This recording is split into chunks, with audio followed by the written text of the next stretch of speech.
Oke ya.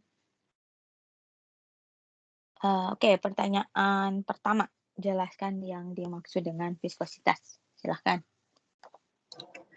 Jadi viskositas itu eee, merupakan ukuran ketahanan fluida terhadap gaya geser, Bu. Dan Oke. viskositas itu menunjukkan, seberapa mudah, fluida mengalir. Oke, ya betul ya, jadi viskositas itu menunjukkan ukuran ketahanan suatu fluida, terhadap gaya geser begitu ya. Fluida itu sendiri itu apa? Eee, Cairan, Bu. Sesuatu yang bisa mengalir. Iya. Nah betul ya, fluida itu sesuatu yang bisa mengalir, jadi fluid gitu ya, mengalir gitu. Nah, fluida sendiri itu sebetulnya bisa liquid, tadi seperti yang Sri bilang, bisa juga gas gitu ya. Jadi Iya. tidak hanya liquid aja. Oke, nah, viskositas itu ada karena apa? Mmm, Ada kalau gas mah ini ada tumbukan antar molekul gas, Bu. Kalau gas. Memang kalau Kalau misalnya molekul biasa nggak ada tumbukan? oh, iya sih ada sih. Jadi karena apa? Apa ya? karena Di sini sih bilangnya ada gaya kohesi gitu juga, Bu. Yang lebih tepatnya apa coba? interaksi molekul itu, Bu, Iya, ya jadi interaksi intermolekuler intermolekul. ya. Jadi itu yang kayak apa ya istilahnya dasar suatu senyawa punya viskositas itu adalah interaksi intermolekuler. Jadi pendekatannya sama seperti tegangan permukaan. Jadi kalau misalnya kita mau meramalkan sesuatu punya tegangan permukaan seberapa besar, apakah dia besar atau kecil, itu dilihat dari total interaksi intermolekuler. Artinya yang antar molekul ya, itu totalnya itu kuat atau lemah. Kalau misalnya dia kuat, maka tahanan terhadap geseran juga akan kuat. Artinya apa? Dia akan susah bergerak atau viskositasnya tuh tinggi gitu ya. Kenapa ya? Karena tadi betul ya ada kohesi betul, tapi maksudnya kalau kohesi itu kan kayak umum ya, terlalu umum gitu ya. Kalau kita bilang intermolekuler itu kan kayak lebih ke molekulernya, terus kayak kalau dari segi kimia itu kita menjelaskan kayak oh intermolekulernya apa aja, apakah hanya dispersi London kah atau misalkan ada dipol-dipol atau ikatan hidrogen atau misalkan ion dipol barangkali gitu ya. Nah, itu yang menjadi kunci. Kenapa, itu perlu sekali dipahami karena kalau misalkan sistemnya itu sudah campuran, jadi misalnya tidak hanya misalkan larutan, garam atau larutan apa begitu ya, tapi misalnya air terus di dalam segala macam gitu ya, Anda harus bisa meramalkan apakah ini viskositasnya akan tinggi atau rendah ya. Ini nanti diaplikasikannya misalnya kalau Anda ingin menaikkan viskositas, apa yang harus Anda lakukan? Kalau Anda ingin menurunkan viskositas, apa yang harus Anda lakukan gitu. Jadi, ketika kita mengetahui misalnya bahwa dasarnya itu adalah interaksi intermolekuler, artinya kalau kita mau mengubah viskositas dari suatu sistem, yang harus kita ubah itu adalah total gaya intermolekuler dari sistem tersebut secara kesatuan ya, yang kita anggap sebagai fluidanya. Artinya apa? Artinya kalau misalkan dalam suatu sistem itu, misalnya ya, saya punya air, ya, terus ke dalam air tersebut saya masukkan pasir. Siapa nanti yang akan memberikan viskositas dari sistem tersebut? Air, Bu. Air saja, ya. Kenapa sih pasir itu tidak kita anggap memberikan viskositas? Karena si pasir itu akan mengendap ya, jadi dia itu akan ke bawah gitu ya, terjadi sedimentasi, artinya dia bukan overall fase ruah gitu loh. Jadi yang kita harus pikirkan ini fase ruahnya apa sih gitu. Nah, tapi kalau misalnya kita tambahkan misalnya air misalnya ditambahkan dengan, NaCl misalnya ya, kemudian NaCl ini larut, kemudian kita tahu kalau kita analisis NaCl larut menghasilkan Na+ sama Cl-. Na+ dengan air itu ada ion dipol, Cl- dengan air juga ada ion dipol, dan kita berekspektasi bahwa larutan garam itu, viskositasnya akan jauh lebih tinggi dibandingkan air murni. Ya, karena apa? Oh, karena di situ ada ion dipol tambahannya selain hidrogen gitu ya.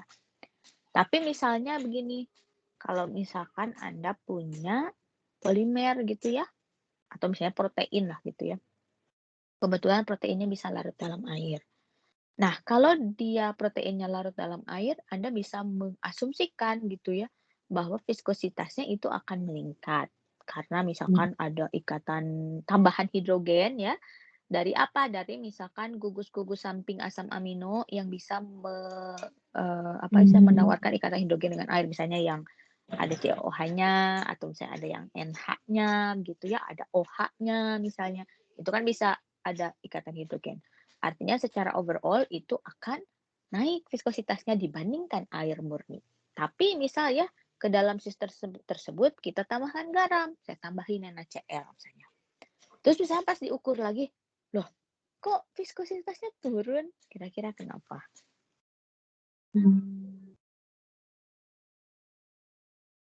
Maksudnya turun ketika dibandingkan dengan pasti proteinnya itu dalam air tapi nggak ada garam gitu. Jadi sekarang misalnya larutan protein tadi saya tambahkan garam. Silahkan Harin.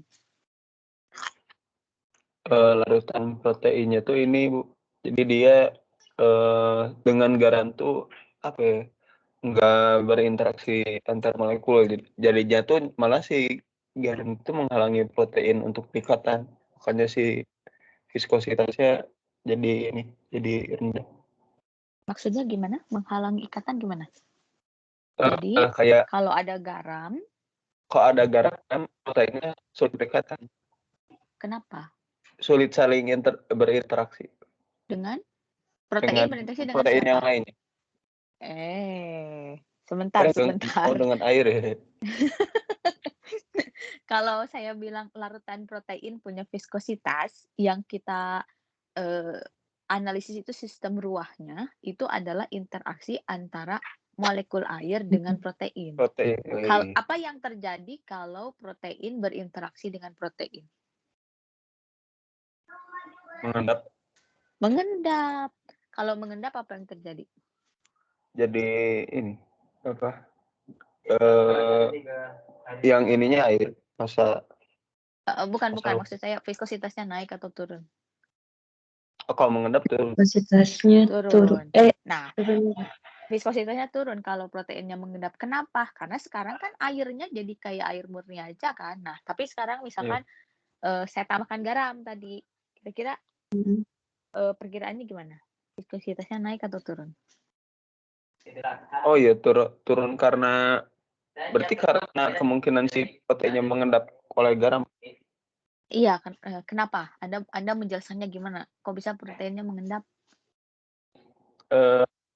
Proteinnya jadinya harusnya proteinnya berinteraksi dengan garam. Kan Supaya itu dia sebetulnya tergantung jumlahnya ya, tergantung jumlah garamnya. Kalau misalnya garamnya masih sedikit, dia masih bisa berinteraksi dengan air, bisa berinteraksi dengan protein karena dia juga bisa ion dipol dengan gugus samping protein, itu mungkin masih oke. Tapi kalau misalnya garamnya itu sangat banyak, si garam ini kan ukurannya kecil ya. Jadi air itu akan lebih memilih mensolvasi garam dibandingkan mengelilingi protein. Kalau misalkan air ini lebih suka mensolvasi garam, maka si protein itu akan cenderung berinteraksi dengan rantai protein yang lain. Jadi flokulasi gitu, membentuk molekul yang lebih besar. Lama-kelamaan itu bisa mengendap. Jadi itu tergantung waktu, tergantung jumlah garamnya juga. Nah, kalau misalkan dia sampai mengendap gitu ya, yang seperti tadi Harid bilang, ya dia jadinya sekarang di larutan itu hanya ada garam dan air ya. Kalau diprediksikan garam air itu tentunya akan lebih tinggi viskositasnya dari air murni. Tetapi kalau dibandingkan dengan larutan protein tanpa garam, itu dia viskositasnya akan rendah. Kenapa? Karena protein itu berat molekulnya sangat besar ya, misalnya kita ya tergantung proteinnya sih, tapi misalkan saya ambil contoh 20.000 gram per mol gitu ya. Itu kan molekulnya sangat besar ya. Kemudian kalau misalnya dia bisa disolvasi dengan air itu akan kelihatan kental. Kalau kita lihat fisikalnya gitu ya, bentuk fisiknya. Kalau kita punya polimer dilarutkan dalam pelarut itu pasti kelihatan langsung kayak kental gitu larutannya itu. Terus kan kita bilang, "Oh, viskositasnya tinggi nih, ketahanan terhadap gaya gesernya tinggi." Artinya apa? Ya artinya akan susah susah untuk bergerak gitu ya. Kenapa? Nah, salah satunya adalah karena kumulatif, gaya intermolekuler yang ada dalam sistem itu sangat tinggi karena tadi berat molekul dari senyawa yang larut itu sangat tinggi. Jadi itu juga salah satu kunci ya. Jadi kalau misalkan Anda mau meningkatkan viskositas, misalnya viskositas air, itu Anda bisa menambahkan zat terlarut. Nah, zat terlarut seperti apa? Nah, kalau berat molekulnya bisa sangat sangat sangat besar, itu viskositasnya bisa misalnya air itu ya dalam suhu ruangan itu kan sekitar 1 centipoise gitu ya. Itu bisa sampai mungkin 1000 centipoise jadinya. Jadi kayak kental banget gitu ya si cairannya gitu. Nah, bisa seperti itu. Itu juga tapi Anda maksud saya tuh kayak sebagai orang kimia tuh harus tahu juga gitu, kenapa tiba-tiba misalnya viskositasnya tinggi atau misalnya tiba-tiba viskositasnya rendah gitu ya. Tadi balik lagi ke kumulatif interaksi intermolekuler yang ada di dalam sistem. Oke, itu tentang viskositas. Nah, kemudian yang nomor 2-nya kita lihat di sini. Dalam teknik peningkatan perolehan minyak atau enhanced oil recovery atau EOR, banyak dikembangkan polimer thermoassociating polymer atau TAP di sini ya, yang viskositas larutannya meningkat seiring dengan kenaikan suhu dan kenaikan salinitas. Salah satu contoh TAP atau thermoassociating polymer adalah kopolimer cangkok akrilamid diaseton akrilamid ya. Struktur dari TAP, salah satu TAP itu diberikan di soalnya ya. Nah, di situ Anda bisa lihat gitu ya. Jadi di sini sebetulnya bentuknya itu adalah polimer gitu ya. Dari mana kita tahu dia bentuknya polimer itu dari cara penulisan strukturnya ya. Jadi misalkan di sini nih. Jadi ini ada kita beri nama ini ada unit ulang. Unit ulang 1. Kemudian ada unit ulang 2. Tapi yang unit ulang 2 ini sebetulnya polimer lagi gitu ya. Jadi kayak ini tuh semacam kayak copolimer di blok. Jadi ada kayak 2 blok gitu ya, misalnya saya gambarkan. Ini misalkan blok pertama gitu ya. Kemudian ini misalkan blok kedua. Nah, tapi blok yang kedua itu sebetulnya isinya adalah polimer lagi gitu ya.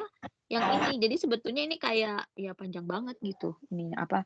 Strukturnya itu makro ya, makromolekul gitu ya. Kemudian di sini juga kan ada X, ada Y ya. Di sini ada X, ada Y. Jadi itu unit ulangnya berulang sebanyak X, unit ulangnya berulang sebanyak Y gitu ya. Kemudian ini juga ada N, ada M juga. Berarti kan sebetulnya NM ini akan berulang lagi sebanyak Y gitu. Jadi bisa Anda bayangkan bahwa strukturnya itu sangat besar ya. Kalau misalnya Anda pikir buat apa sih susah-susah buat material seperti itu gitu ya. Nah, kalau dalam EOR itu gitu ya, itu kan ingin mendorong minyak ya dari si sumur itu gitu ya. Nah, sebisa mungkin kan kalau misalnya air biasa tuh kan cuma 1 centipoise gitu ya viskositasnya. Kalau misalnya di sumur itu kan suhunya bisa beragam ya, bisa sampai 60, mungkin ada juga yang sampai 90 derajat gitu. Kalau suhu naik itu viskositas naik atau turun? Harusnya Viskositas turun. Kenapa? Karena kan nanti si partikelnya akan lebih bergeraknya lebih cepat. Dan Dan terus kalau bergerak lebih cepat gimana? itu ngaruhnya ke gaya kohesi antar molekulnya jadi lemah nanti tuh, Bu. Kenapa? Kenapa kalau molekul itu bergerak cepat, terus interaksi intermolekulernya jadi lebih kecil atau lebih sedikit atau lebih lemah? Karena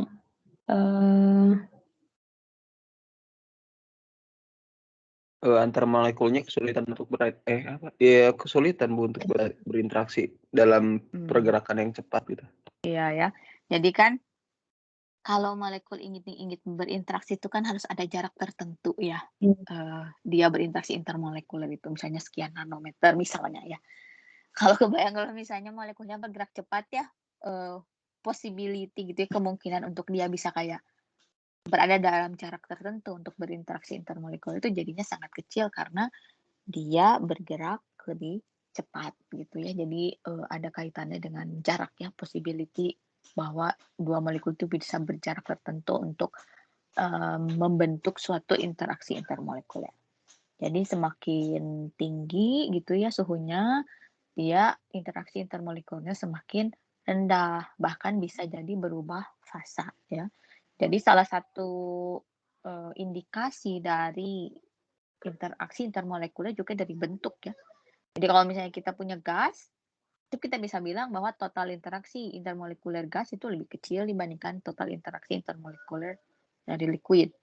Terus kalau dengan liquid, bentuk liquid yang sama, ya kalau suhunya itu naik, itu juga interaksinya akan lebih berkurang ya.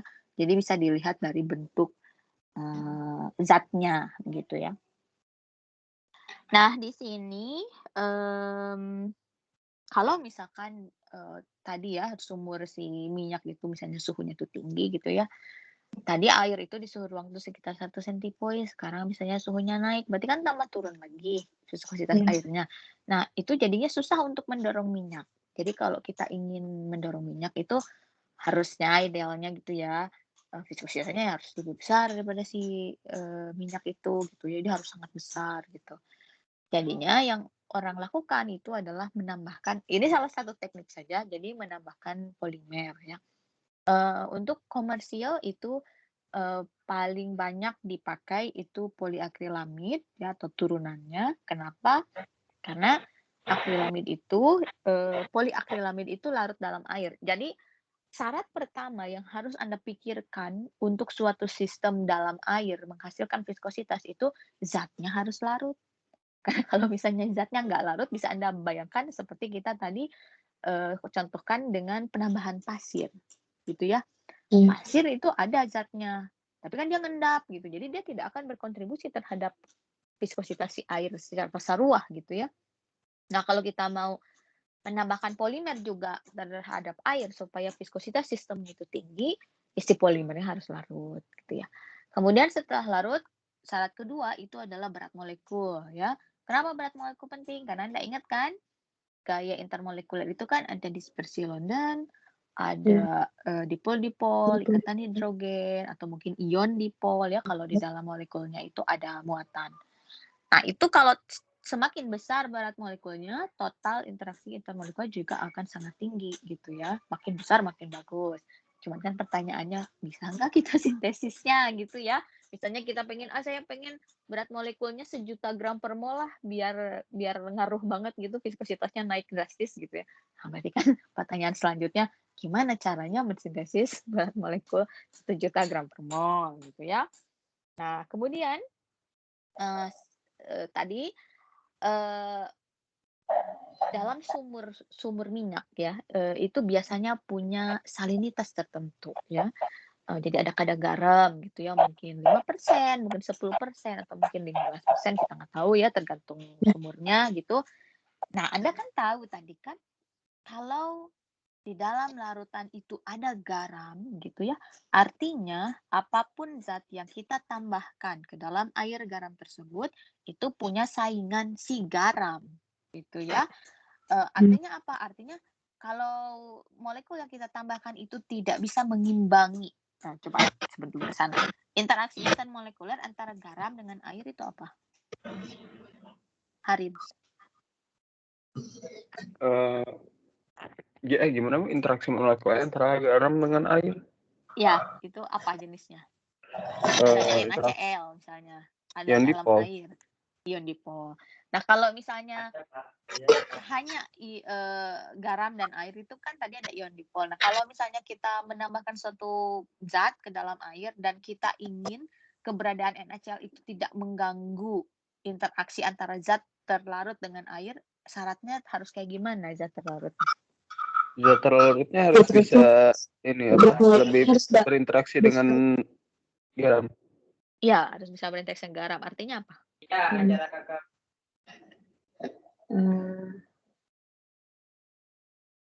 Dia harus mempunyai gugus fungsi yang bukan dari gugus fungsi. Kita harus melihatnya dari gaya intermolekuler. Kan kita mau bicara gaya intermolekuler di sini. iya. Harus bagaimana sih zat terlarutnya? Molekulnya harus lebih besar gitu atau iya sih? Bukan. Kan gini, garam itu bisa mengganggu zat terlarut seperti protein tadi ya. Kalau misalkan konsepnya itu adalah tidak ada gaya intermolekuler yang bisa menjembatani keberadaan garam di dalam air. Misalnya, kalau hanya protein saja, kenapa sih kalau hanya protein saja jadi lemah posisi proteinnya? Padahal protein itu misalnya punya gugus samping yang juga bisa berikatan hidrogen dengan air. Alasannya kenapa? Karena ikatan ion dipol itu lebih kuat dibandingkan dipol-dipol atau ikatan hidrogen. Artinya kalau misalnya kita mau menambahkan zat ke dalam air yang ada garamnya, supaya si zat ini tidak mengendap, maka zat ini harus bisa menawarkan ikatan Yang dipol tadi. Ikatan hidrogen, Bu. Enggak, ikatan hidrogen itu lebih lemah dibanding ion dipol sebetulnya. Berarti ionik, Bu. Iya betul, ion-ion. Apa maksudnya si zat itu harus bisa menawarkan ion-ion? Ion-ionnya dengan apa? Ion-ion tadi dengan apa interaksinya? Yang dimaksud ion-ion tadi. Interaksi antara dalam garam sama dengan garam. Interaksi ion dalam garam dengan ion dari zat terlarut ya. Artinya apa? Zat terlarut itu harus punya ion untuk berinteraksi. Gimana? Harus punya muatan. Nah, betul. Jadi si zatnya itu harus punya muatan gitu. Muatannya dari apa kan sebelumnya pernah kita bahas. Kalau misalnya kita pengen muatannya negatif, dari mana? Ya, dari gugus COO-, Bu. COO- bisa, SO3- bisa, atau dari fosfat bisa, ya fosfat ionik. Kalau positif? Kalau positif dari NH3+, terus dari N+ ya, jadi dari amonium kuarterner gitu ya. Nah, jadi itu kuncinya, yaitu sangat penting sekali. Jadi si polimer itu harus punya daerah ionik ya. Daerah ioniknya boleh gugus samping, boleh blok ionik. Maksudnya blok itu berarti ada satu blok yang repeating unitnya, unit ulangnya itu bisa diionkan gitu. Wah, itu lebih mantap lagi ya. Karena apa? Pasti larut dalam air karena bisa menawarkan ion dipol dengan air. Terus dia juga bisa berinteraksi dengan garam karena dia bisa melakukan ion-ion dengan garam. Nah, itu lebih bagus lagi. Nah, kalau seperti itu, dia walaupun di dalam sumurnya itu ada garam, itu otomatis tidak akan terlalu apa istilahnya secara teoritis begitu ya, itu tidak akan mudah mengendap. Artinya kalau kita menambahkan zat tersebut ke dalam air garamnya, ya viskositasnya masih relatif tinggi gitu ya. Oke. Itu, nah kemudian di sini bisa Anda lihat juga ya dari gugus-gugusnya begitu ya. Misalkan di sini ada CONH2 gitu ya. Jadi ini punya amida begitu. Misalnya saya ini ya. Nah, misalkan itu CONH2 itu amida. Kemudian di sini juga sama ada amida juga ya. Kemudian di sini ada S juga, ada sulfida S di sini. Kemudian ini masih ada amida ya. Kemudian di sini juga masih ada amida, tapi di sini itu ada tambahan juga di sini keton ya. Nah, kalau misalkan Anda lihat ya di sini sebetulnya yang area ini begitu, itu sebetulnya kan agak panjang ya gugus sampingnya itu gitu ya. Nah, kadang ada juga yang kayak gugus samping ditambahkan itu sebagai namanya tuh spacer. Jadi spacer itu apa? Jadi kayak penjeda gitu.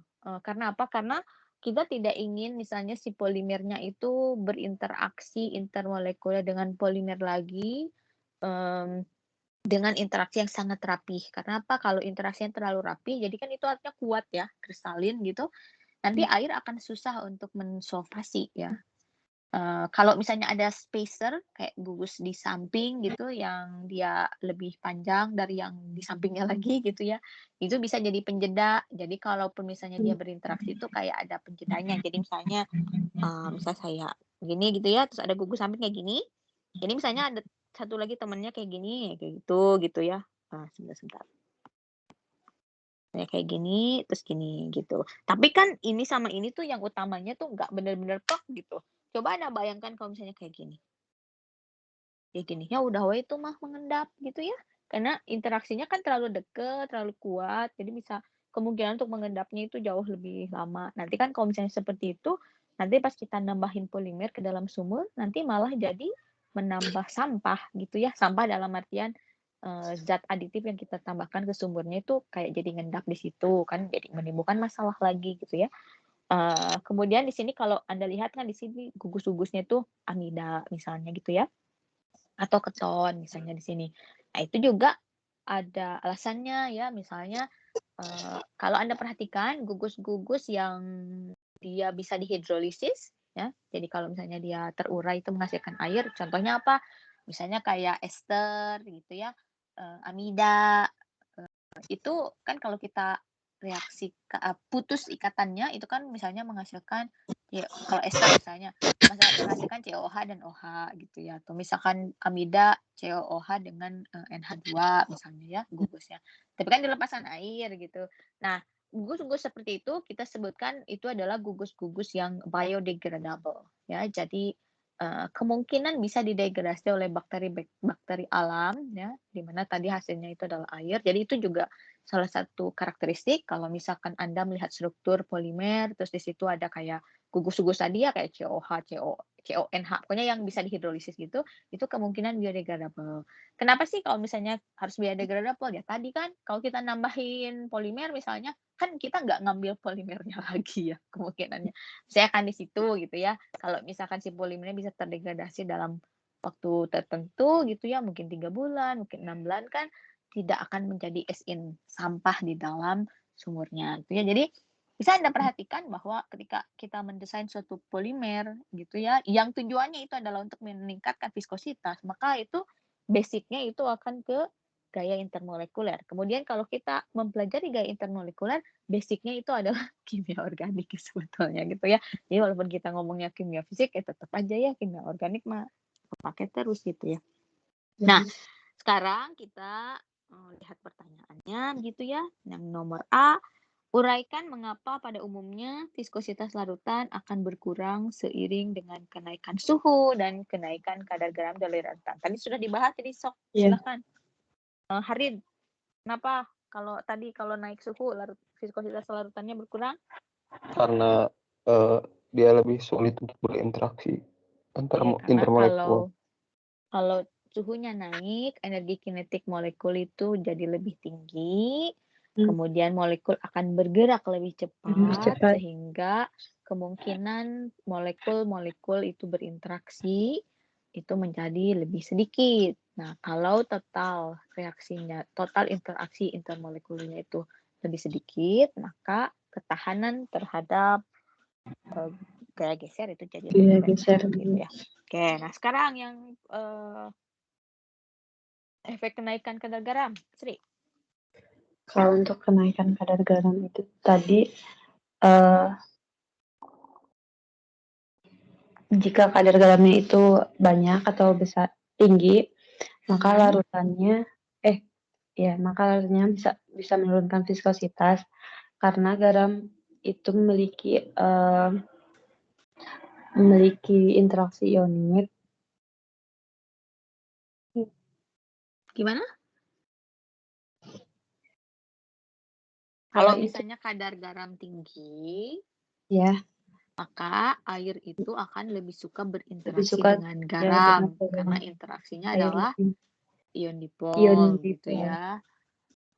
Dan itu lebih tinggi dari kebanyakan pada umumnya gitu ya, interaksi dari zat dengan air. Sehingga kalau misalnya kadar garamnya tuh tinggi begitu ya, air itu akan lebih senang mensolvasi atau berinteraksi dengan garam tersebut. Jadi Karena apa? garam.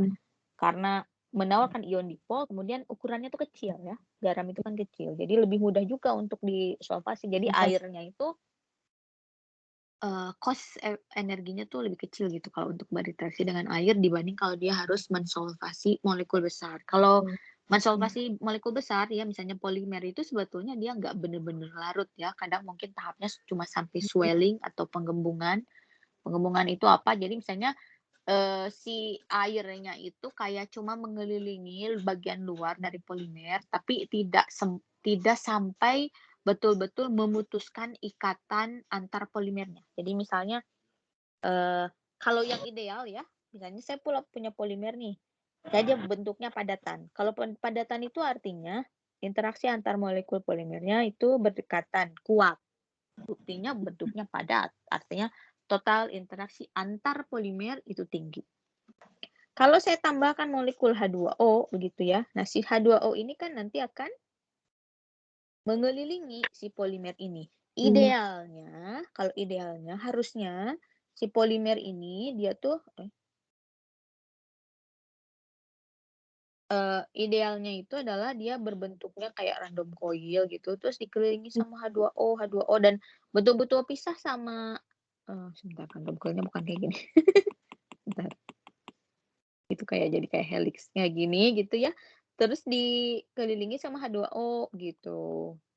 Jadi betul-betul rantai polimer itu pisah dari temennya dan dikelilingi oleh air. Nah, kalau kasus yang seperti itu kita sebut polimernya larut ya. Jadi ada namanya pelarut teta gitu ya dalam polimer itu yang betul-betul kayak memang melarutkan, mensolvasi, mengelilingi molekul polimer. Tapi ada juga yang nggak bisa kayak gitu. Jadi kayak cuma ya kayak menswelling aja. Jadi dia mengelilingi molekul polimer tapi nggak sampai kayak bener-bener putus gitu. Mungkin secara kasat mata kayak kita lihat sih sebenarnya kayak larutan-larutan aja, tapi bisa jadi kalau kita analisis lebih lanjut tuh sebetulnya dia bentuknya misalkan koloid misalnya ya, maksudnya kalau kita hitung mungkin ukurannya misalnya 100 nano misalnya gitu kan kita nggak bilang itu larutan kalau ukurannya 100 nano kan kita bilangnya koloid gitu ya. Nah, untuk kasus-kasus seperti itu, itu normal gitu ya maksudnya. Nah, tapi kalau misalkan kita naikkan suhunya, ya kita naikkan suhunya, nah bisa jadi kenaikan suhu itu membantu pasokan energi, ya. Jadi, yang maksudnya pasokan energi apa sih? Jadi misalkan gini nih, ini kan ada interaksi antar antar, antar rantai ya. Antar rantai gitu. Nah, kalau energi tinggi itu kan ini bisa putus nih interaksi intermolekulernya. Karena apa? Karena tadi kan molekul punya energi lebih besar untuk bergerak gitu. Jadi bisa putus. Nah, kalau antar molekulnya itu putus kan lebih mudah juga buat air itu untuk istilahnya mensolvasi polimernya. Nah, makanya itu misalkan di sini ya mengapa misalnya larutan polimernya itu kayak, bernilai tinggi gitu ya, ketika misalkan suhunya itu naik begitu ya. Ya karena tadi bisa jadi gitu ya, suhu tinggi itu justru membantu pelarutan dari polimernya begitu, karena tadi ada tambahan energi. Kemudian kalau misalkan kalau salinitas tinggi itu tadi kaitannya dengan gaya intermolekuler. Jadi misalnya kalau kita lihat di sini, misalkan di sini kan ada CONH dan sebagainya ya. Ini bisa menawarkan ion dipol dengan si garam. Nah, karena ini jumlahnya cukup banyak ya, si CONH-nya, ya bisa jadi totalannya itu bisa mengimbangi ion dipol dari air. Jadi ion dipol dari garam dan air. Jadi ketika ada garam di dalam sistemnya, si garam juga bisa kayak selain berinteraksi dengan air ya, dia juga bisa berinteraksi dengan gugus-gugus yang ada dalam polimer ini, yang ada CONH2 gitu ya. Kenapa seperti itu? Karena kan dari ukuran juga ya, si polimernya itu kan besar. Jadi kan kemungkinan untuk misalkan dia bisa menjembatani interaksi garam dengan, apa istilahnya, garam dengan polimer tersebut jadi lebih baik, begitu. Kalau misalkan terus misalnya Anda wondering, "Lah terus kenapa misalnya si protein itu misalkan, nggak bisa gitu ya?" Ya tadi kan saya bilang ya, itu kan kondisinya tuh sebenarnya spesifik. Maksudnya spesifik itu dipengaruhi oleh jumlah garam, dipengaruhi oleh jumlah total gugus samping yang bisa melakukan ion dipol ya, kemudian keseluruhan dari struktur molekul, apakah dia, misalnya memang mudah disolvasi ataukah dia misalkan, ada beberapa blok yang, cenderung hidrofobik. Maksud saya, kalau kita punya protein itu kan repeating unit, nya itu kan dari asam amino ya. Jadi bukan per blok kayak gini gitu loh maksud saya. Jadi misalnya kayak mungkin kita punya lisin, mungkin nanti, punya sitosin sebagainya itu kan beda-beda ya. Ada yang misalnya gugus sampingnya itu, memang bisa menawarkan ion dipol, ada yang enggak kan gitu. Dan kita kan nggak tahu, yang gugus sampingnya itu hidrofobik itu berapa persen, yang gugus, hidrofiliknya itu berapa persen. Nah, jadi kita kalau misalnya ke protein kan kita ke overall aja kan, oh kalau misalnya garamnya itu terlalu banyak ya kemungkinan itu proteinnya akan turun. Nah, tentunya tadi dipengaruhi berapa persen hidrofobiknya atau berapa persen hidrofiliknya. Tetapi kalau bentuknya blok kopolimer seperti ini, begitu ya kan kita bisa melihat ini kan per blok ya. Per bloknya itu ada repeating unit yang mirip, yang sama, yang ada CONH-nya. Artinya apa? Artinya kalau ada molekul itu di dalam sistem air dan dia larut dalam air gitu ya, karena bisa menaruhkan ion dipol, terus tiba-tiba di situ ada garam, kalau kita prediksikan mungkin dia bisa turun iya, tetapi turunnya tidak signifikan gitu loh maksud saya ya. Maksudnya tidak signifikan seperti apa? Jadi misalnya kalau dalam IOR itu minimal sistemnya itu si sistem airnya itu minimal misalnya 10 centipoise ya, apa itu, viskositasnya. Kalau viskositasnya lebih besar dari itu, ya lebih baik begitu ya. Jadi, biasanya orang tuh mendesain tuh ya pokoknya dia bisa masih di atas, batas minimum karakteristik lah, itu masih bisa dipakai gitu ya. Itu ya, kalau sebenarnya kalau misalnya Anda perhatikan kan itu sangat relatif ya, ketika kita bilang menjelaskan suatu efek, keadaan terhadap viskositas gitu ya. Dan memang itu tidak ada jawaban yang exactly betul atau exactly salah, tetapi yang saya harapkan adalah Anda memahami kayak generalnya gitu ya. Jadi misalnya Anda tahu kenapa Anda bilang, "Oh kalau garam tinggi itu viskositasnya cenderung turun," tuh Anda tahu kenapa. Jadi kalau misalnya ada material terus, "Ini konsentrasi garamnya tinggi tapi kok viskositasnya kayaknya nggak turun," Anda juga tahu gitu ya menjelaskannya kenapa gitu. Karena, itu memang harus case per case, tapi Anda juga harus tahu kayak, umumnya gitu ya, generalisasinya apa, ya. Nah, kemudian yang nomor C, eee, viskositas larutan polimer itu dapat ditentukan melalui metode bola jatuh Stokes. Jelaskan prinsip pengukuran dan perhitungan viskositas menggunakan metode ini, silahkan. Jadi bola jatuh tuh alat ukur viskos dengan cara mengukur waktu yang dibutuhkan sebuah bola untuk melewati cairan dengan jarak tertentu. Betul sekali. Eh, Terus gimana menggunakan menghitung viskositasnya? menggunakan prinsip hukum Stokes dan hukum Newton. Gimana? Jadi kalau hukum Stokes itu dia menyatakan apabila sebuah benda bergerak dengan kecepatan v dalam suatu fluida yang dengan nilai koefisiennya yang tertentu, maka benda tersebut akan mengalami gaya gesek fluida yang disebut gaya gesek Stokes. Terus?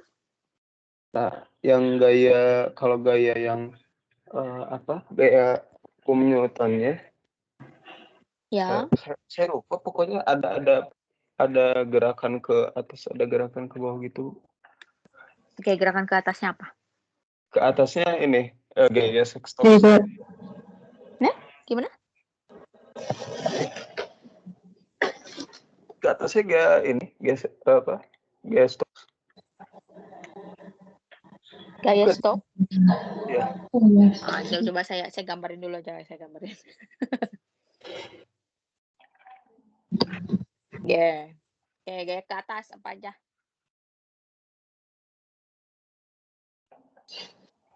Gaya ke atasnya apa aja? Gaya geseknya, Bu. Gaya gesek stocks. Gaya gesek, oke. Apa rumusnya? FS. Hmm? S sama dengan K kali M kali mu. Hah? K? K kali V kali mu. K kali V kali mu. Oh, atau bukan? Ayo coba apa? Saya takut salah baca. Gaya. Ini gaya gas. Gaya friksi kan ya ini. Ya Iya. Allah. Itu kan 6 RA kali kecepatan. Ingat nggak itu? Iya, Bu. Oke. Ada lagi gaya ke atas apa? Gaya ke atas. Yang ke atasnya 6pi. Kan, 6-nya kan udah saya tulis itu. Oh iya. Itu mah dari gaya gesek. Oh, Gaya ke bawah aja dulu, Bu. Gaya Newton. Boleh. Gaya ke bawah. Sok. Apa? Newton. Iya, ya apa masa rumusnya? F sama dengan Sama M kali A. kali M kali A. M-nya apa?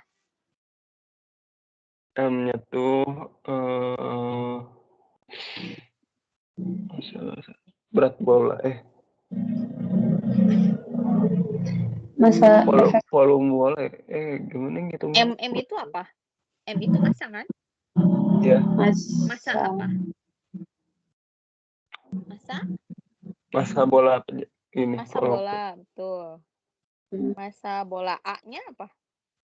Percepatan apa sih itu? Kecepatan bolanya.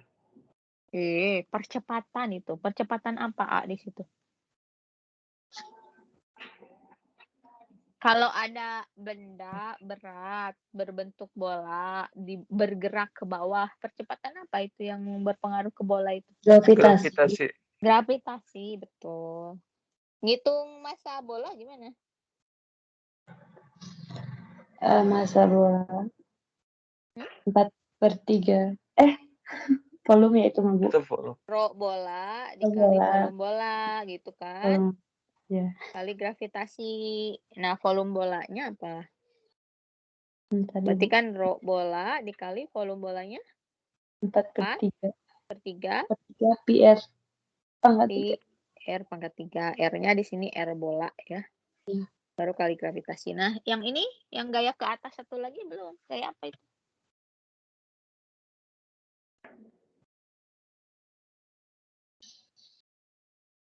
Itu yang Lupa. kecepatan terhadap waktu itu apa ya? Bukan.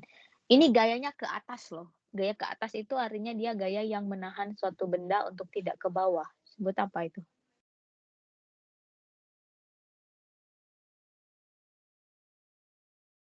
Gaya apa?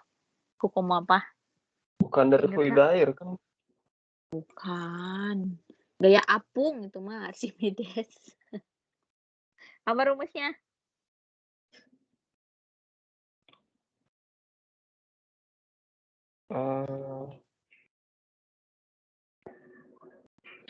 Ini tuh gaya apung atau buoyancy ya. Apa rumusnya? Rumusnya adalah massa dikali A juga ini. Tapi massanya massa apa? Berarti masa Massa fluid ya? air. Massa cairan yang digantikan gitu loh. Jadi massa cairan digantikan. Jadi di sini massanya juga sama. Jadi rho dikali volume gitu ya. Tapi di sini rho-nya siapa? Rho-nya cairan, Bu.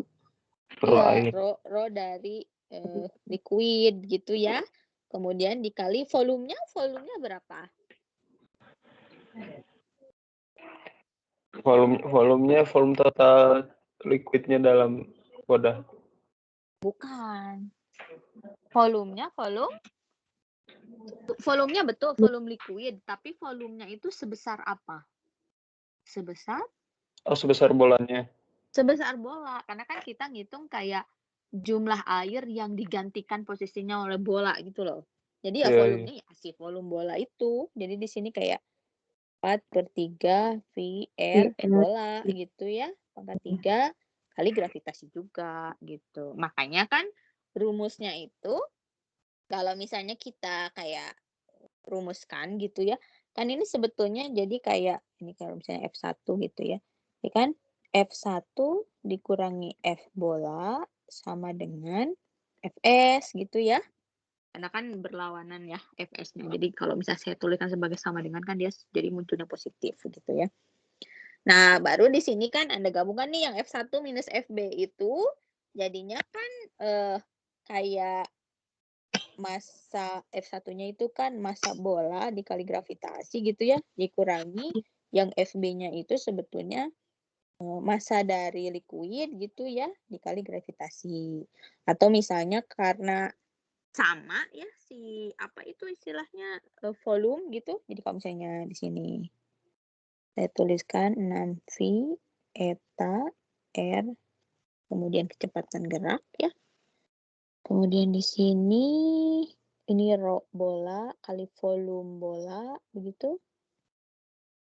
Kemudian di sini rho dari liquid, ini volume liquid, tapi volume liquidnya sama dengan volume bola kan? Ini gitu ya. Sama dengan 6V eta R kali kecepatan gerak. Nah, jadinya kita di sini bisa apa istilahnya rumuskan begitu volume bola jadi rho gimana ya ini rho gravitasi ya yang dikeluarinnya ya. Volume bola dikali gravitasi kemudian rho bola dikurangi rho liquid ini. Nah, kemudian kita ganti volume bolanya sebagai 4/3 IR pangkat 3 kali gravitasi bola dikurangi rho liquid. Ini sama dengan 6V eta R gitu ya. Kemudian R-nya bisa dicoret ya. Di sini R kuadrat habis. Di sini V, di sini V. Kemudian di sini dibagi 2 ini jadi 2.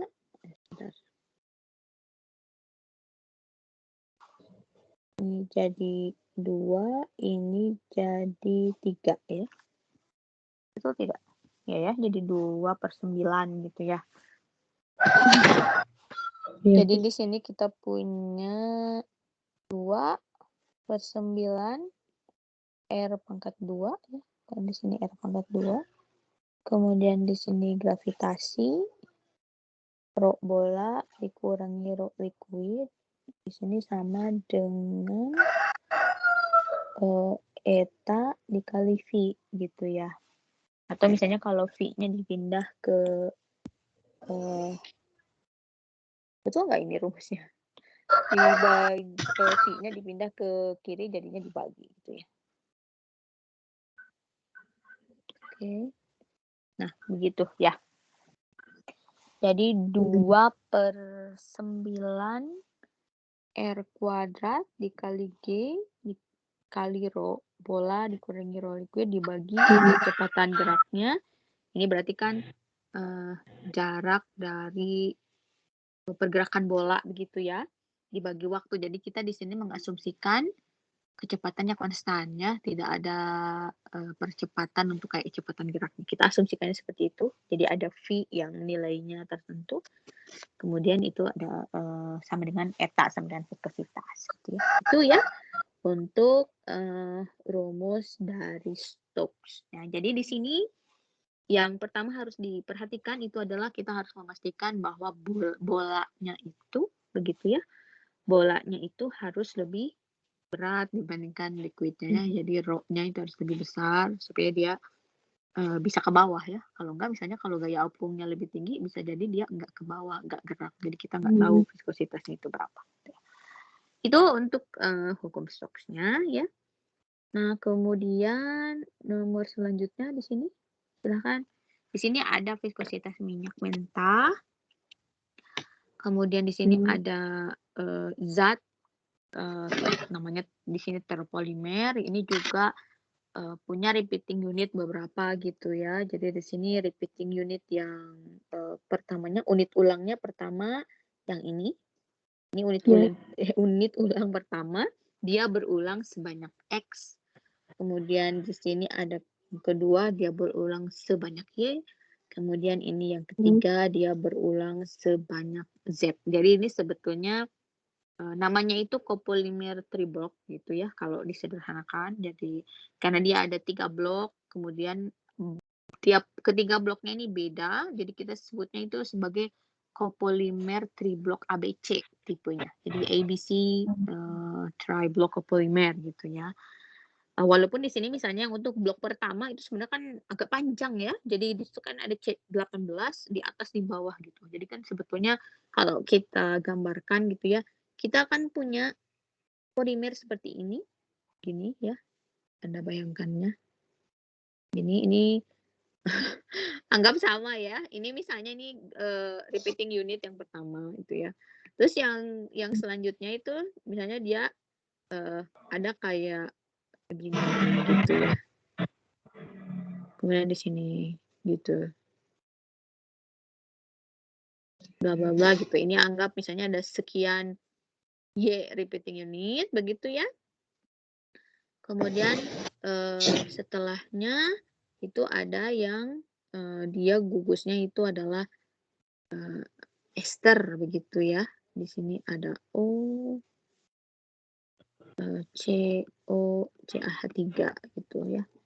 Dan seterusnya gitu ya. Bisa Anda bayangkan lah seperti itu. Jadi ini sebetulnya kayak panjang gitu, tapi ada 3 blok. Blok X, atau blok 1 itu sebanyak X unit ulangnya, blok 2 sebanyak Y unit ulangnya, dan blok 3 sebanyak Z unit ulangnya. Jadi ini makromolekul. Nah, kemudian coba Anda prediksikan begitu ya. Kalau misalnya kita lihat dari strukturnya ya, si polimer ini kira-kira bisa larut dalam air atau tidak? Silakan.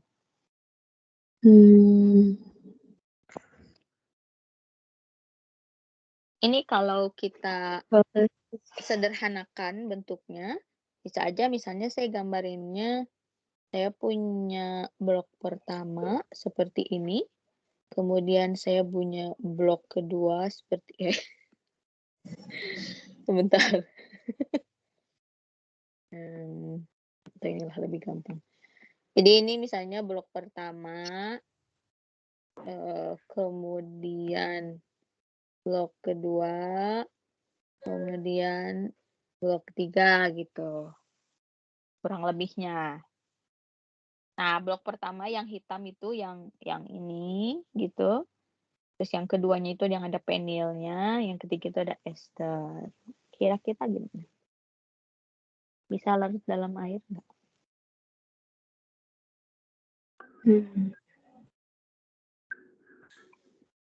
Bisa Gimana? sih. Kenapa?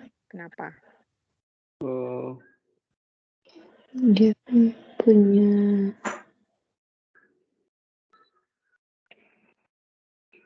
dia ada bisa interaksi yang berikatan sama airnya. dari gugus karbonil. Ya, itu dari gugus ester itu berinteraksi apa dengan air?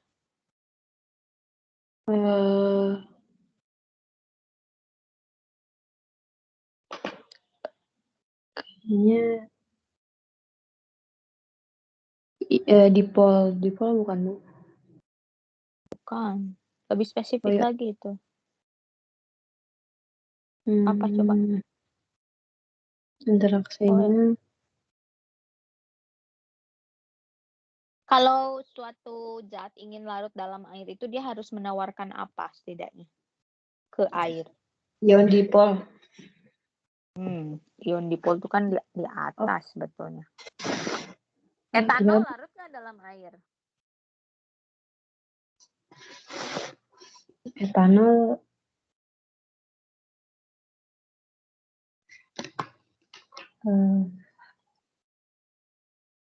enggak.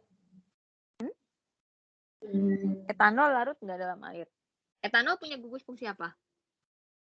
Hidroksi OH. OH. Menawarkan ikatan apa ke air? Ikatan hidrogen, Bu. Nah, ikatan hidrogen. Artinya Iya, dia iya. bisa mengimbangi ikatan Iya. hidrogen dalam air kan? Jadi bisa larut. Iya. Nah, sekarang si polimer ini bisa menawarkan ikatan apa terhadap air?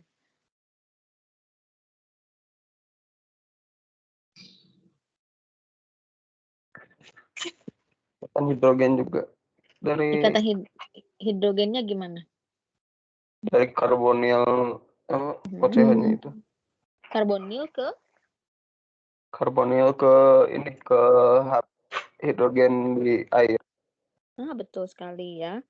Jadi kan air itu jadi kalau misalkan esternya sendiri ya, COO itu kan tidak punya H delta positif ya. Maksudnya nggak bisa ikatan hidrogen gitu loh.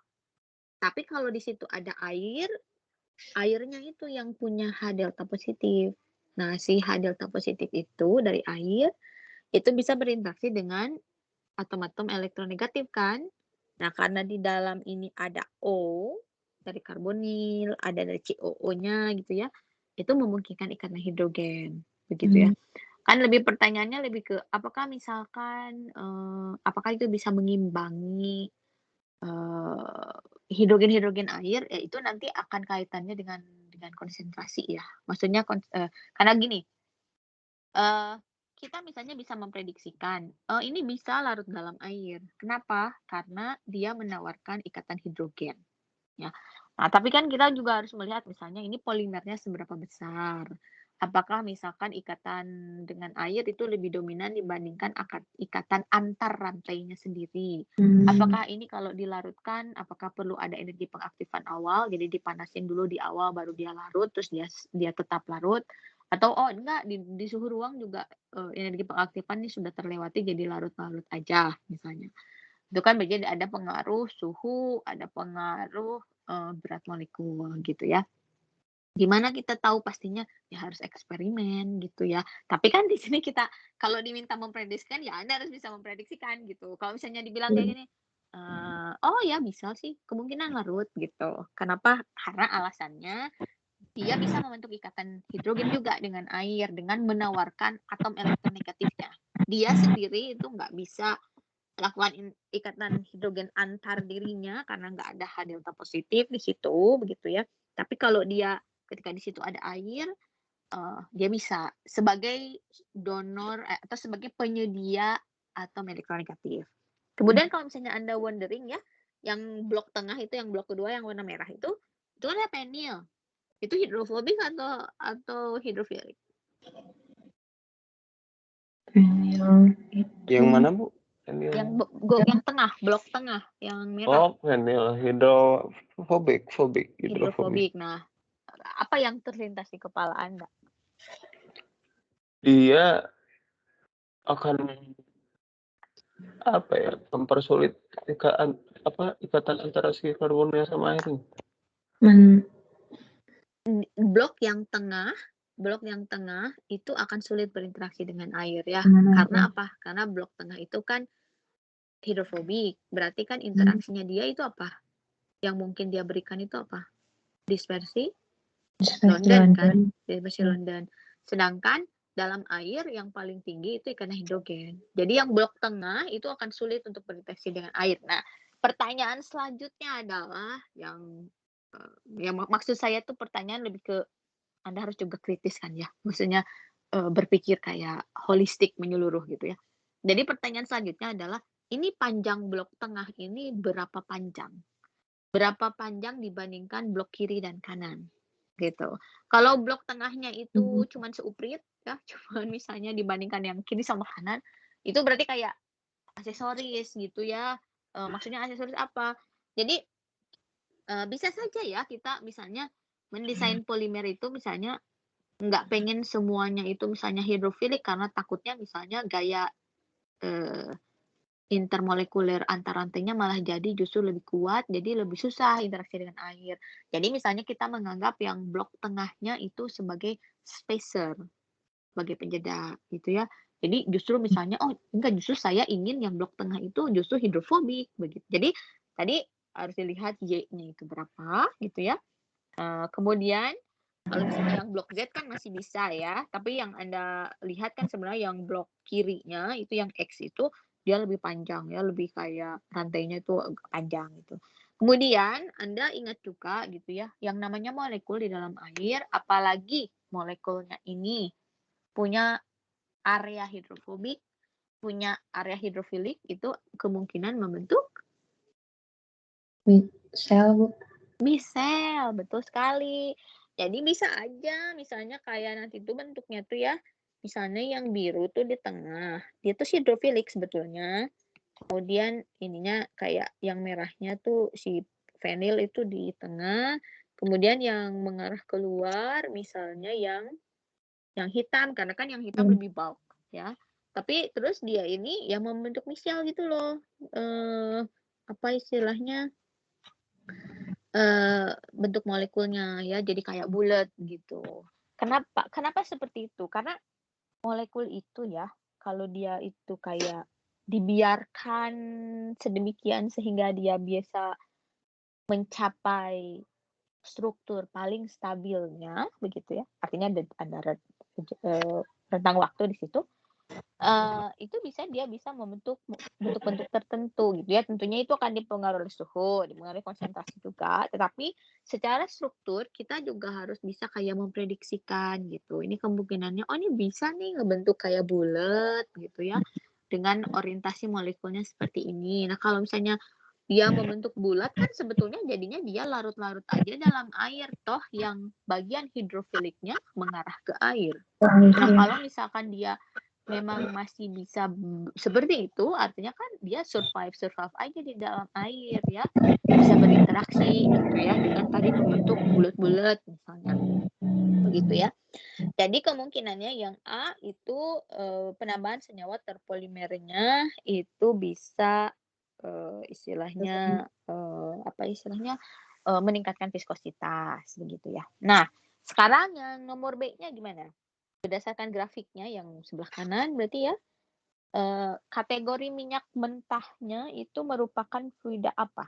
Newtonian atau non-Newtonian? Non-Newtonian bukan sih, Bu? Kenapa?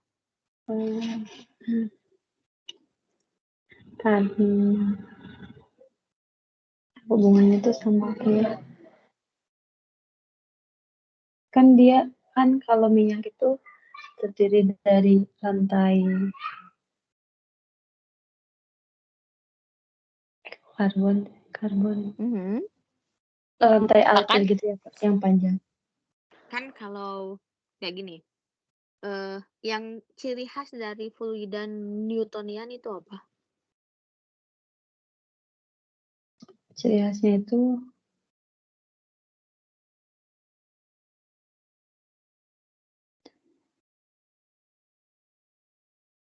Kan fluida Newtonian itu kan mengikuti hukum Newton ya. Kalau fluida non-Newtonian itu artinya tidak mengikuti hukum Newton. ya, Nah, ya, kalau Bu. dikaitkan dengan viskositas itu salah satu cirinya apa? Kalau misalnya kita bilang, oh itu Kalau fluidanya Newtonian. kalau Gimana? Newtonian dia stabil, Bu, viskositasnya. Kalau non-Newtonian dia turun. Stabil. Stabil itu apa? Makna stabil.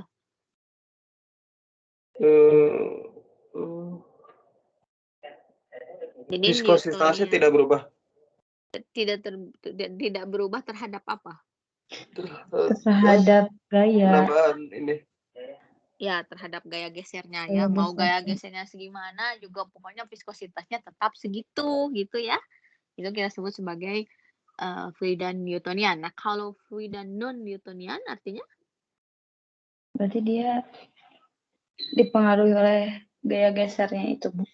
Iya, jadi viskositasnya itu akan berubah kalau gaya gesernya juga berubah. Contohnya ya, misalnya kalau Anda punya saus di rumah, misalnya kalau lagi sausnya diem gitu ya, kan dia kayak kalau kita kayak tumpahin gitu kayak susah gitu ya. Kan harus kayak dikocok gitu. Kayak dikocok, kalau dikocok itu kan jadi kayak lebih runny gitu ya si teksturnya. Jadi kalau kita mau keluarin tuh kayak lebih mudah gitu. Nah, itu kan gaya gesernya berubah. Jadi ketika misalkan gaya gesernya kita anggap 0, nggak ada kocokan sama sekali, itu si saus nggak bergerak. Tapi kalau misalnya kita kocok-kocok gitu ya, di-shake gitu, dia bisa gerak gitu. Itu namanya, non-Newtonian fluidanya, ya. Nah, kenapa Anda harus capek-capek tahu gitu ya, tunggal, sebelum ke sana, gimana Anda tahu bahwa ini fluidanya Newtonian, ini fluidanya non-Newtonian?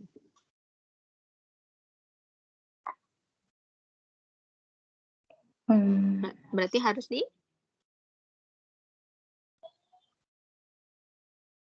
diuji viskositasnya. di apa? Diuji viskositasnya. Iya, diuji viskositasnya dengan cara mengubah viskositas.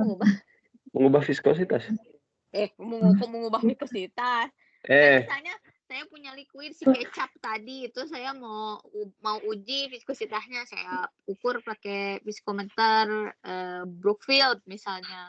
Terus supaya saya pengen tahu ini fluid dan Newtonian dan non-Newtonian, apa yang dilakukan?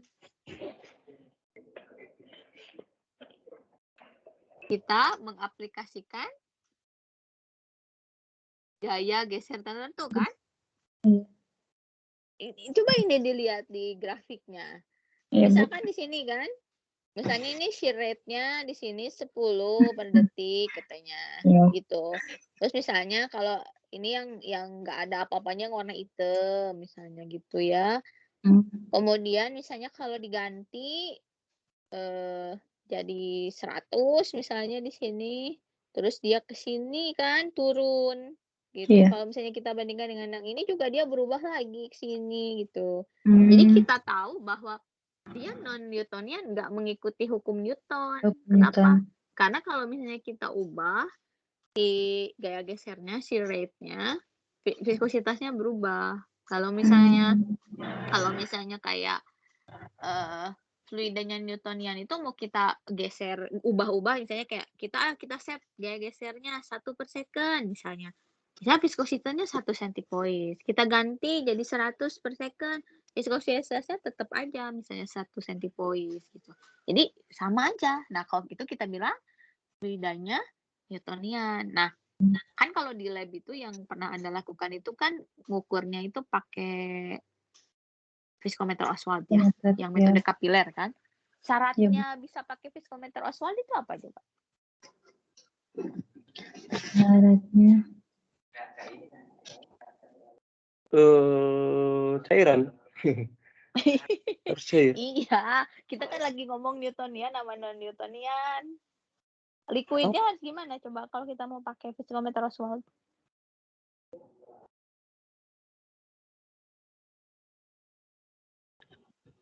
Liquidnya harus yang mudah mengalir, Bu. Ah, bukan. Bentar. Gimana? Atau Anda masih ingat rumus yang dipakai ini sekalian nih menjawab yang nomor 4 nih?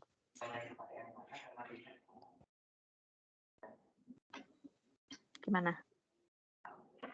Rumus yang dipakai untuk berkaitan dengan viskometer Oswald. Jangan lupa sahur. Hari kami.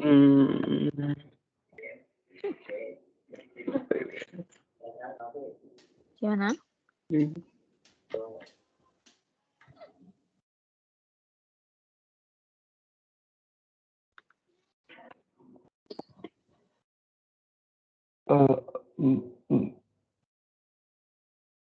Gimana? Bingung. Bentar.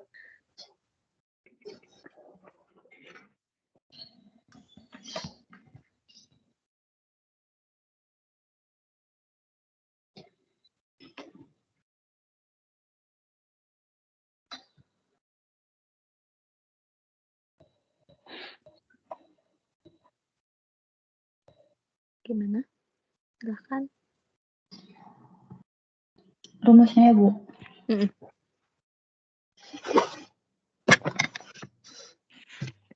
Itu, Bu, apa sih yang kayak N itu tuh, Bu?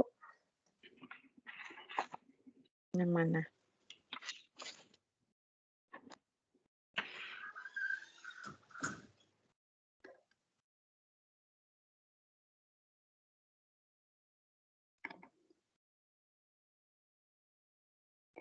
Ini teh rumus yang buat perhitungan viskometer Oswald, Bu. Iya, itu kan pakai yang rumus Poisson itu Hmm. kan. Gimana rumusnya?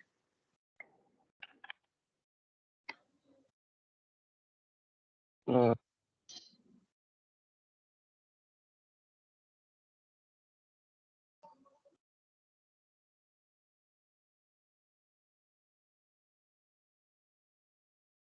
Yang metode kapiler.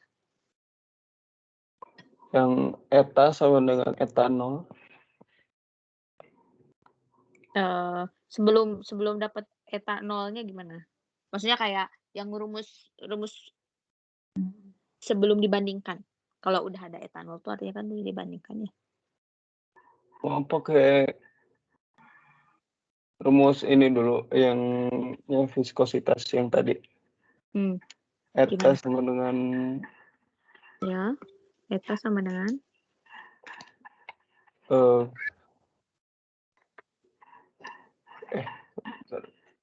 mana sih tadi ini?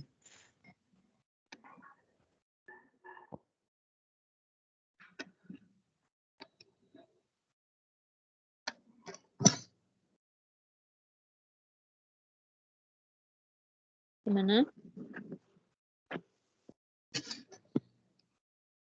Masih ingat kok? 2/9. 2/9 mah itu mah yang stok. Toks itu. Oh.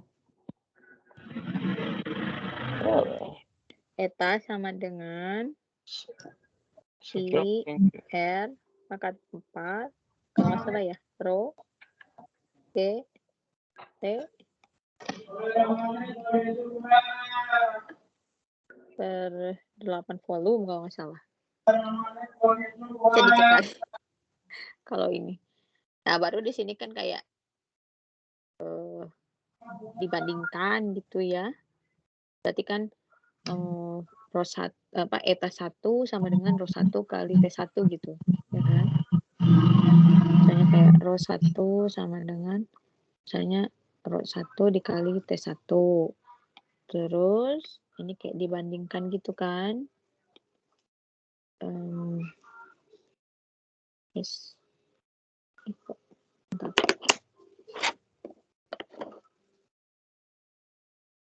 Di sini ada Rho 2 T2 gitu. Nah, Iya. bener kan? Iya, Bu. Iya, Bu. Nah, enggak, tapi maksud saya kenapa saya minta yang rumus awalnya itu yang belum dibandingkan supaya Anda tahu balik lagi ke tadi tentang Newtonian dan non-Newtonian. Kalau misalkan Anda lihat dari rumusnya, artinya etanya itu harus tetap atau berubah? Atau bisa Kalau berubah? non-Newtonian harus tetap. Hah? Berubah Enggak, dong. nih. Kalau Newtonian Maksud harus saya, tetap. Bukan. maksud saya dari rumus ini yang terkesan, yang kesan yang Anda dapatkan itu etanya itu harus tetap atau boleh berubah? Boleh berubah, Bu. Tergantung dia si massa jenis sama waktu yang ditempuh. Kalau saya punya liquid, saya masukkan ke dalam viskometer Oswald. Dia punya Rho tertentu di suhu tertentu, ya kan? Ya. Kemudian waktu yang kita catat juga ada dari batas ke batas. Etanya itu di suhu yang sama ya, ini di suhu yang sama. Oh iya. Boleh beda atau harus sama? Kalau di suhu yang sama harusnya Harus tetap. sama, Bu. Harus tetap. Etanya itu harus tetap kalau suhunya tertentu. Jadi salah satu syarat kita boleh menggunakan viskometer Oswald itu liquidnya harus tipe Newtonian. Newtonian, betul. Jadi kalau misalkan kita nggak yakin liquidnya itu tipenya Newtonian atau non-Newtonian, kita nggak boleh pakai viskometer Oswald.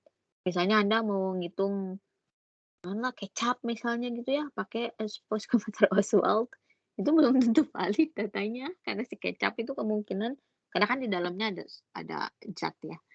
Ada kemungkinan itu nggak Newtonian. Artinya kita nggak boleh kalau misalnya mau ngitung viskositas itu pakai viskometer Oswald ya harus yang lebih canggih gitu ya. Misalnya Brookfield gitu. Jadi yang kita bisa ngubah-ngubah gaya gesernya itu gitu loh. Kalau Oswald itu kan hanya mengandalkan gravitasi ya. Jadi gayanya itu hanya dari kayak gravitasi gitu ya. Kemudian nanti ada kayak gaya gesek dari si liquidnya gitu. Tapi kan itu kayak dihitungkan dari rumusnya. Itu ya, jadi Anda juga perlu kayak tahu gitu. Kalau misalnya Andanya di perusahaan gitu ya, ya kayaknya sih nggak akan pakai Oswald ya kalau perusahaan mah pakainya mungkin viskometernya udah yang canggih. Tapi maksud saya tuh Anda tahu gitu konsepnya ya. Kalau misalkan Anda mau membahas viskositas, misalnya Anda tahu apa sih itu Newtonian, apa non-Newtonian. Terus kayak, kenapa sih Anda harus capek-capek tahu misalnya ini Newtonian, ini mah enggak. Kenapa coba? Apa salah satu efeknya atau implikasinya? Anda harus tahu ini Newtonian atau non-Newtonian gimana? Alatnya jadi nggak bisa dipakai. Kalau misalnya Santa pakai Oswald terus malah pakai minyak gitu. Oh, bukan. Maksud saya ya, kalau Anda kerja di industri nih kan, tapi Anda nggak tahu tipe materialnya itu Newtonian atau non-Newtonian, salah satu implikasinya apa? Gimana implikasinya? Iya, jadinya metode yang dipakai bisa salah dan nggak tepat. Di metode apa? Di tahap apa yang paling krusial itu?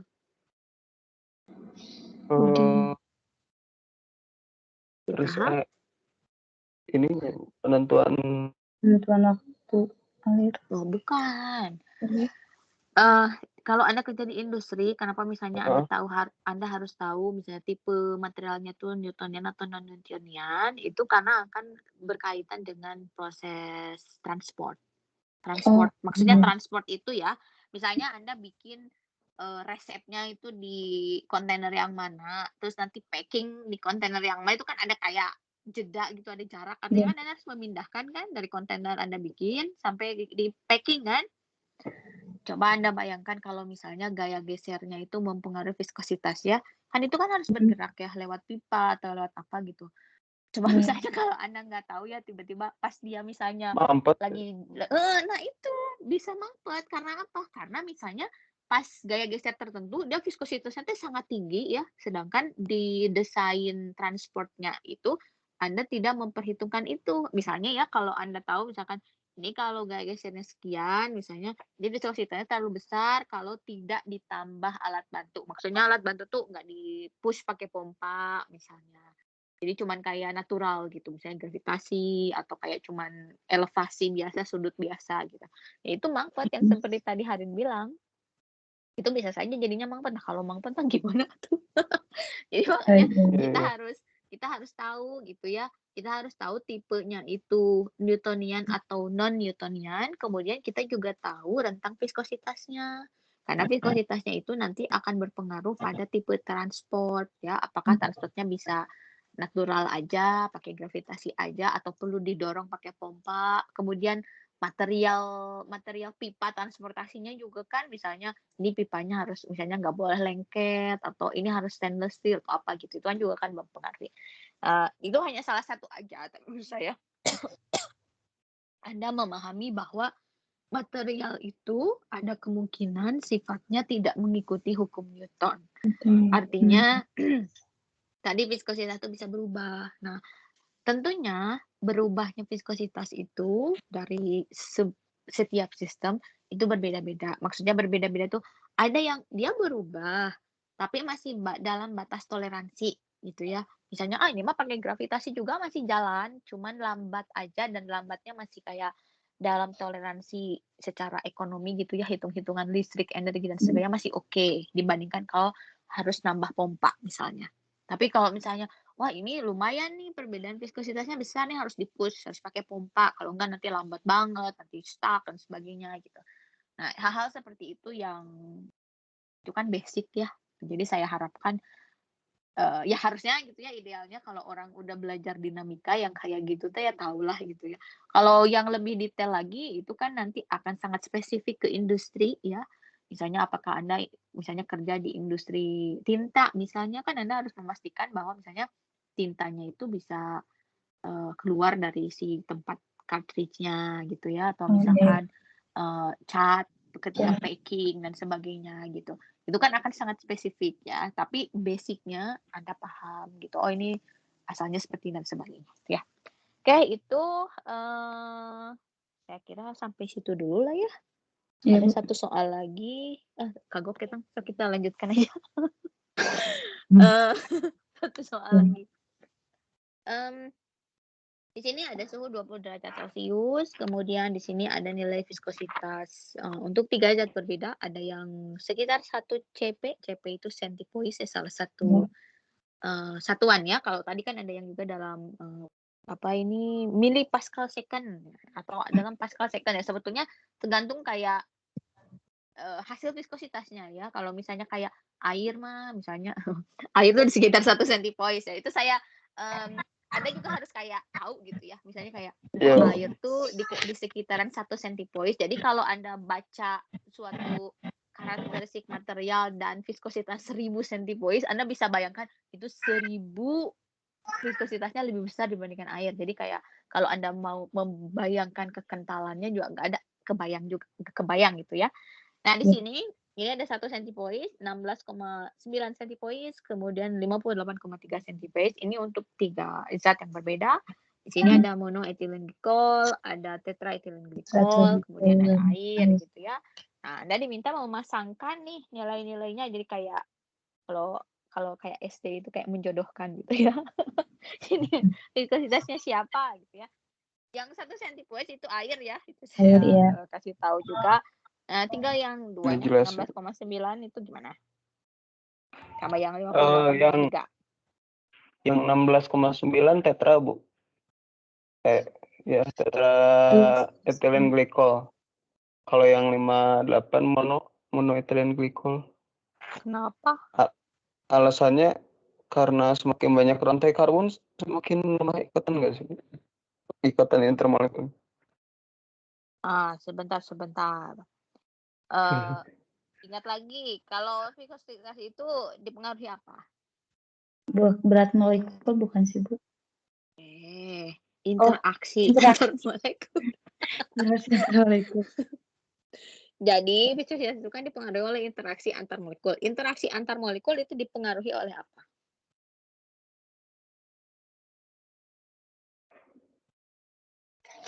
Interaksi antar molekul dipengaruhi oleh apa?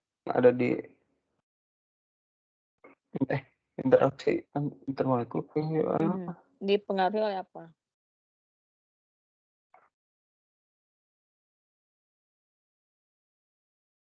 Oleh suhu.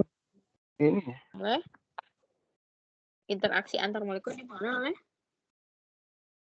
oleh besarnya ikatan, gaya ikatan tarik ya itu ikatan sih itu. bukan ikatan. Istilahnya apa coba yang mempengaruhi kayak interaksi antar molekul? Ya, tadi berat molekul iya, tapi maksudnya kan kalau kita ngomongin intermolekuler itu kan kita tadi kan ke dispersi London, kemudian dipol, kemudian ikatan hidrogen, ion dipol itu dipengaruhi oleh apa? Organik.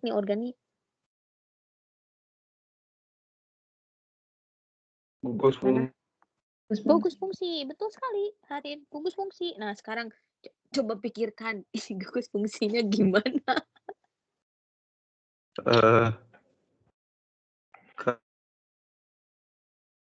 Kan kalau monoethylene glycol berarti dia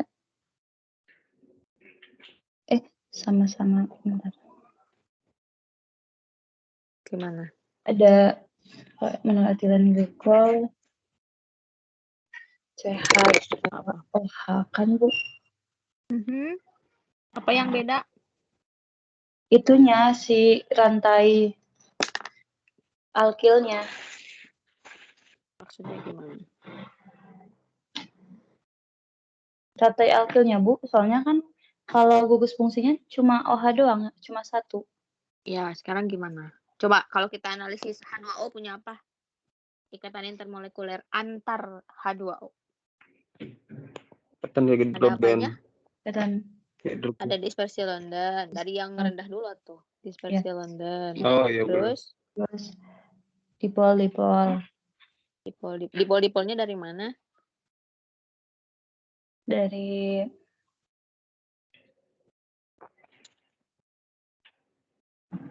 Anda- H-nya Bu. dari Anda Anda tahu itu Iya, ada dipol-dipol dari mana?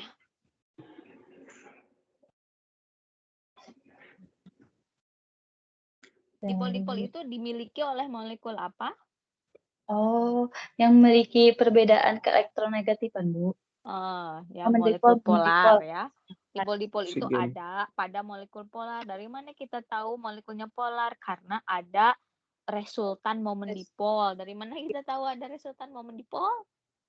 Jadi itu. Kalau misalkan ada ikatan yang perbedaan keelektronegatifannya berbeda. Misalnya apa? O dan H, gitu kan? Misalnya saya gambarkan sini nih. Kayak gini nih. Kalau Anda masih ingat, itu 2 gitu ya. Kemudian ini kan nulisnya gini tuh, kalau yang vektor momen dipol itu gini kan. Kenapa arahnya ke O? Karena O-nya lebih besar elektronegatifannya dibanding H. Ya. Jadi kalau misalnya diresultankan, itu ada resultan momen dipol ke bawah. Gitu ya. Nah, karena ada resultan momen dipol, kita bilang H2O itu molekulnya polar. Nah, dia molekul polar, dia punya ikatan dipol-dipol. Gitu ya. Terus selain dipol-dipol punya apa lagi H2O-nya? Interaksi Baru intermolekulernya. ikatan hidrogen. Ikatan hidrogen. Kenapa dia bisa ada ikatan hidrogen antar molekul air? Karena oksigen, ada oksigen yang berikatan dengan hidrogennya. dia punya H delta positif. Ya. Ya kan? H delta positifnya yang mana? H delta positifnya yang ini. Kenapa dia H delta positif? Karena terikat pada O elektronegatif. Ya. Nah, kalau dia punya H delta positif molekulnya, artinya dia bisa berikatan hidrogen. Tinggal sekarang nyari O-nya ya, atau elektronegatifnya. Nah, misalnya dari molekul H2O yang lain, misalnya dari sini. H gitu. Nah, ini dengan ini ikatan hidrogen. Nah, jadi bisa kita lihat di H2O itu yang paling dominannya itu adalah ikatan hidrogen, gitu ya. Nah, sekarang coba kita lihat monoetilen glikol, C2H6O2. Punya apa sini? London. Rendahnya. Dispersi London. Punya apa lagi? Ada punya dipol-dipol juga nggak? ada. Kenapa? Ada di Karena OH-nya. karena molekulnya polar ya, Ikatan di situ OH, ada OH ya. juga. Kemudian ikatan hidrogen juga ada. Iya ada ya. Ada. Kan dia punya H delta positif ini. Delta positif ini, H delta positif. Nanti kalau ada OH dari yang monoetilen glikol lagi, dari O-nya, itu dia bisa berikatan. Nah, ini kan sama ya kayak air. Tapi kalau dibandingkan, siapa yang lebih besar? Ikatan intermolekulernya. Monoetilen glikol. Monoetilen glikol ya, karena apa? Dia dispersi Londonnya lebih besar, terus. Kenapa dispersi Londonnya lebih besar? Karena saya lupa berat molekulnya juga lebih besar ya. Iya. Berat molekul lebih besar kan atomnya lebih banyak. Elektron valensnya juga lebih besar, lebih banyak jadinya. Kemudian apalagi di dipol-dipolnya juga kan itu ada 2 OH. Kemudian ikatan hidrogen lebih banyak lebih sedikit dibanding air? Lebih banyak. Iya, karena OH-nya juga 2 ya. Oke, jadi Monoetilen glikol itu viskositasnya lebih besar dari air. Nah, sekarang yang ketiga. Tetraetilen glikol. Punya apa aja interaksi intermolekulernya? Ada dispersi London? Ada. Ada, Bu. Semua molekul punya dispersi London ya, karena dispersi London itu kan apa itu namanya? Dipol terinduksi ya sebetulnya, itu yang ada karena adanya elektron gitu ya. Ya karena semua molekul punya elektron ya. Ya pastilah punya dispersi London. Makin besar molekulnya, dispersi London semakin besar gitu ya. Jadi itu juga perlu diingat bahwa tidak selamanya ikatan hidrogen selalu lebih tinggi ya, karena bisa jadi dispersi walaupun hanya dispersi London, tapi kalau jumlahnya sangat banyak bisa jadi total-totalannya lebih besar dibanding ikatan hidrogen. Contohnya adalah atau salah satu karakteristiknya itu misalnya dari bentuk fisik gitu ya. Misalnya walaupun sama-sama liquid tapi yang satu lebih padat, misalnya viskositasnya lebih tinggi. Ya selain dispersi London punya apa lagi? Dipol-dipol punya nggak? Ada. Ya. Karena di situ kan ada O ya, jadi ada perbedaan momen dipol gitu ya, dan tidak simetris juga kan. Ada ikatan hidrogen nggak? Ada juga. Ada, Bu. Nah sekarang bandingkan dengan monoetilen glikol. Totalannya lebih besar siapa? Lebih besar tetraetilen glikol. Nah, kenapa? Karena jumlah molekulnya lebih banyak. Dispersi berat molekul lebih besar ya, jadi ukuran molekul lebih besar, jumlah atomnya lebih banyak, elektronnya lebih banyak. Kemudian apa lagi? Kalau OH-nya cuma 2 ya, tapi apa coba? Maksudnya 2 tuh sama gitu. Monoetilen glikol 2 OH-nya, yang ini juga OH, tapi apa yang berbeda? jadi ada itu oksigennya, Bu. Ya, oksigennya banyak, dipol-dipolnya lebih banyak. Gitu. Jadi kalau ditotalkan tuh yang tetraetilen glikol itu akan lebih besar total dari interaksi intermolekulernya. Jadi berapa viskositas tetraetilen glikol?